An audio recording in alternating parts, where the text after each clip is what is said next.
posing. Good morning, class. Today is Wednesday, May 13th, 2020. And this is 2 more days until we are completely done. It's all right. You can get a picture of Max. He is joining us today. Hey, Max. He's joining us today, aren't you, Max? Okay. You're a good boy. Yes, you are. All right. We are going to, for daily language review today, we are on week 32, day 3 and day 4. So let me start with day 3. Log cabins are in, well, can't read upside down there, are an important part of history.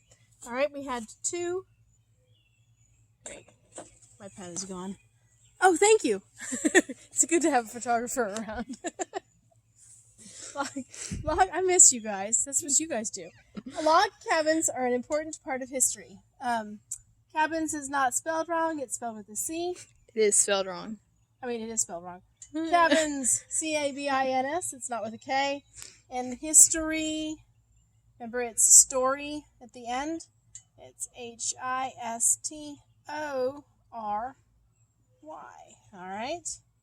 And there should be a period at the end of our sentence, too. When people first settle in America, them used logs to build their houses. Settled, they first did it, so that was a long time ago, so it needs to be past tense. And then when our pronouns are mixed up, should be they used logs to build their houses. Okay, so those are all the mistakes on each one of those. There's 2 in the first, 3 in the second. That's day 3. And we're going to do day 4 today too. So we'll go ahead and do that. A man invented roller skates, and his name was John Merlin. A man invented, so past tense, roller skates, and it says in her name, should be his name was John Merlin. Mr. Merlin wore them to a party and crashed and fell. Mr. should be capitalized. Merlin wore them to a party and should be comma, but crashed and fell. There we go. So, and it really should be, but he crashed and fell, so that we've got a compound sentence and then two predicates on there. All right. So that's our daily language and spelling today. You can take your practice test today, or you can, and your parents know exactly how you do with this.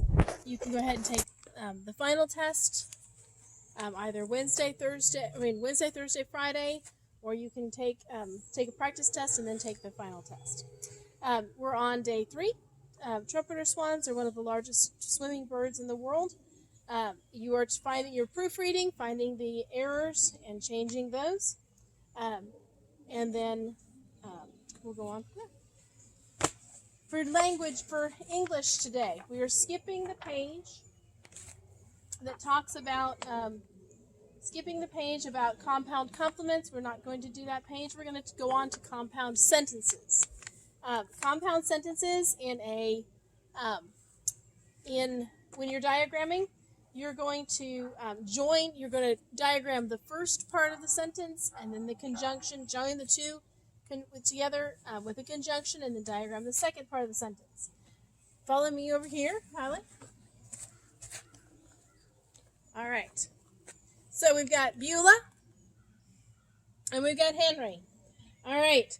So we've got, in the past, we've had Beulah and Henry. Then they did things, and that was their we had a compound subject. And then we had just one subject, and we had 2, that's one subject, she sat and she waited. Beulah sat and waited. Now we have 2 subjects, we've got Beulah and Henry, but we're not going to put them on the same side of the sentence, because Beulah's going to do one thing and Henry's going to do the other. So Beulah howls and Henry gallops. All right, so how are we going to diagram that? Well, we're going to diagram it like this. Beulah Howells is going to be on the top. There's no little point that joins them together. There's just the dotted line with and on it. And then Henry is the subject of this part of the sentence and gallops. So you're joining two sentences together. But when you're diagramming, you're breaking it apart and showing that they're both have there's a subject and then a predicate and then a subject and a predicate. And at this point, I usually like to take, we have a lot of fun taking a plain sentence like this and dressing it up with prepositions and adjectives and adverbs that describing Beulah and Henry and how they galloped and where Henry galloped. So, for example, we could say, describe Beulah as lonely. Lonely Beulah howls pitifully, and frightened Henry gallops away. Okay, so you could add all sorts of things, and those would go down on underneath the things that they describe. So it's a diagramming sentences is a great way to learn how what the different parts of speech and what they mean. So Beulah howls, and the conjunction joining the two sentences together, Henry gallops.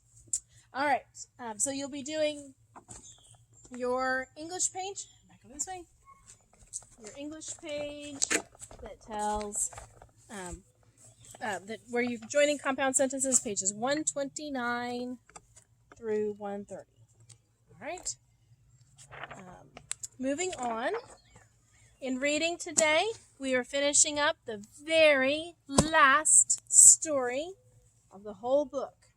We, because of the week we had to skip, then we did skip a couple of stories, and one of them we read. A couple of them we've already read earlier in the year when it was pertained to our history, but and we just had another workbook pages with it. But this is the last story, and I think except for a couple of poems, we've covered the entire book.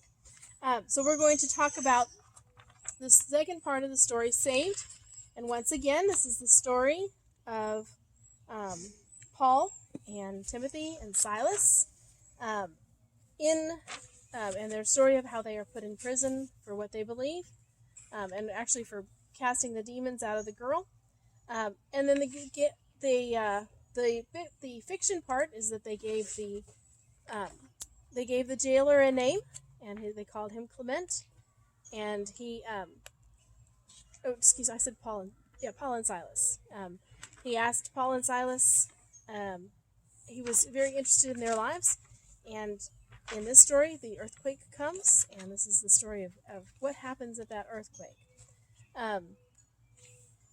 and how he came to know Christ. So you'll have the rest of that story to read, and then you have two workbook pages, or one workbook page front and back to do on this.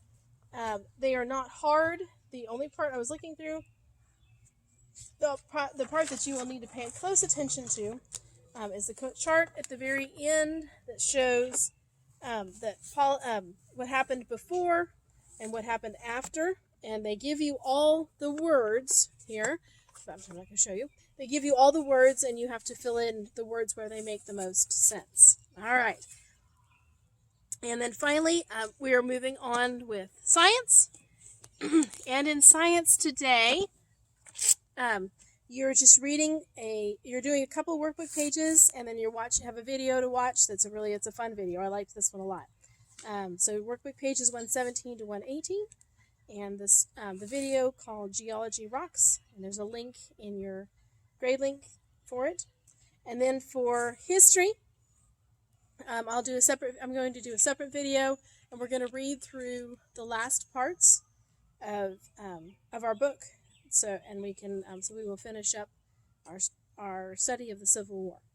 And I think that's it for the day. So you guys have a good day. I know Sam has been working very hard to finish everything up early, and Finn, I know you're enjoying it. I enjoyed the texts I received from you guys about the different minerals that you found around the house.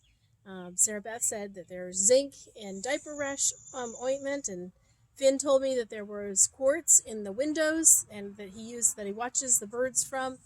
And let's see, Jeb found iron in his macaroni noodles. And let's see, Gracie found, what did she find? I can't remember what Gracie found, but she found something yesterday too and told me about it. That was a mineral around the house. So if you haven't texted me or told me about your mineral, do that. Send it's something that you find in the house. Oh, Amelia told me Amelia and Hannah found calcium in their milk. So that's right. That's a mineral as well. Well, you guys have a good day, and I'll talk to you later. Bye.